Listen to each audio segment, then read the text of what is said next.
Vice President of the United States, JD Vance, joins us now. Mr. Vice President, why this operation and why now? Well, good evening, Jesse. So to step back just a little bit, if you go back to Midnight Hammer in the summer, what the president wanted to do with that mission was eliminate Iran's ability to build a nuclear weapon. And we did destroy the nuclear enrichment facilities during Operation Midnight Hammer over the summer. Now, here's the thing, Jesse. We destroyed Iran's ability to build a nuclear weapon during President Trump's term. We set them back substantially. But I think the president was looking for the long haul. He was looking for Iran to make a significant long-term commitment that they would never build a nuclear weapon, that they would not pursue the ability to be on the brink of a nuclear weapon. And after months, really almost a year of painstaking diplomacy, what the president determined is he didn't want to just keep the keep the country safe from an Iranian nuclear weapon for the first 3-4 years of his second term. He wanted to make sure that Iran could never have a nuclear weapon, and that would require fundamentally a change in mindset from the Iranian regime. So he saw that the Iranian regime was weakened. He knew that they were committed to getting on that brink of a nuclear weapon, and he decided to take action because he felt that was necessary in order to protect the nation's security. So Senator Marco Rubio, Secretary Rubio, and the president have both said something along the lines of, you ain't seen nothing yet. We can hit 3 times as hard. What does that mean?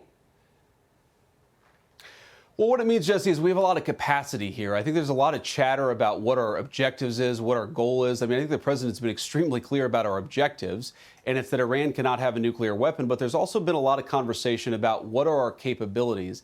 And look, I know this stuff. Obviously, I'm not going to reveal classified information here on air, but the President of the United States knows what we're able to do. He knows that we have much greater capacity to inflict damage on the Iranian nuclear program, but also on various missiles that threaten our troops. As you've seen, they've been launching those at our troops for much of the past 3 days. So I think the president has made it very clear that the United States has a lot of optionality here. And, you know, we could go for a little bit longer. We could go for a lot longer. But I think the president just wants to make it clear to the Iranians and to the world that he is not going to rest until he accomplishes that all-important objective of ensuring that Iran can't have a nuclear weapon, not just for the next few years, not just because we obliterated Fordow or some other enrichment facility, but because the Iranians themselves commit long-term to not building a nuclear weapon. You know, after Iraq and Afghanistan, some people say, oh, here we go again. Is that something here you're thinking about? Well, Jesse, if you think back to Afghanistan, 20 years of mission creep, 20 years of not having a clear objective, and 20 years of the United States trying to bring liberal democracy to Afghanistan.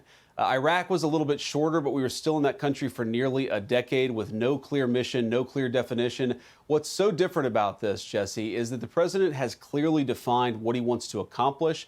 And there's just no way, I said this before the conflict started, I'll repeat it again, there's just no way that Donald Trump is going to allow this country to get into a multi-year conflict with no clear end in sight and no clear objective. What is different about President Trump, and it's frankly different about both Republicans and Democrats of the past, is that he's not going to let his country go to war unless there's a clearly defined objective. He's defined that objective as Iran cannot have a nuclear weapon and has to commit long-term to never trying to rebuild their nuclear capability. It's pretty clear, it's pretty simple, and I think that means that we're not going to get into the problems that we've had with Iraq and Afghanistan. Do you and the president care who runs the country now? Or you just kind of sit back and kind of shape it from the sea and the air?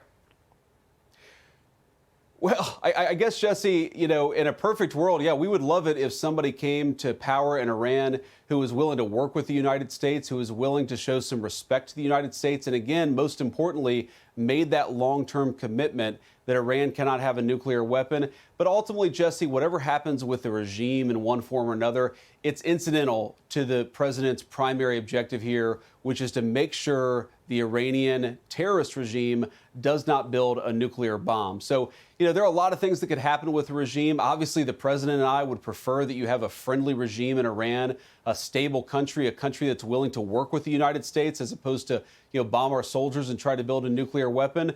But fundamentally, so long as we achieve the president's objective to make it clear that Iran can't build the bomb, I think the president will be happy with the outcome. And you saw evidence that they were still trying to enrich? Not just that they're trying to enrich, Jesse, and this is one of the almost comical elements of the diplomacy that we've been engaged in for the past month, the past year, I should say.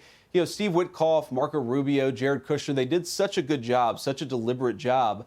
But the Iranians would come back to us, Jesse, and they'd say, well, you know, having enrichment for civilian purposes, for energy purposes, is a matter of national pride. And so we would say, okay, that's interesting, but why are you building your enrichment facilities 70 feet underground? And why are you enriching to a level that's way beyond civilian enrichment and is only useful if your goal is to build a nuclear bomb? Nobody objects to the Iranians being able to build, you know, medical isotopes. The objection is these enrichment facilities that are only useful for building a nuclear weapon. Even some international organizations that usually don't agree with the United States were very clear that Iran's only purpose in building these underground, highly enriched facilities was to build a nuclear weapon. It just doesn't pass the smell test for you to say that you want enrichment for like medical isotopes, while at the same time trying to build the facility 70, 80 feet underground. Yeah, they were trying to jerk you guys around, and that obviously didn't work. Mr. Vice President, God bless you guys, and God bless our troops. Thank you. Click here to subscribe to the Fox News YouTube page to catch our hottest interviews and most compelling analysis. You won't get it anywhere else.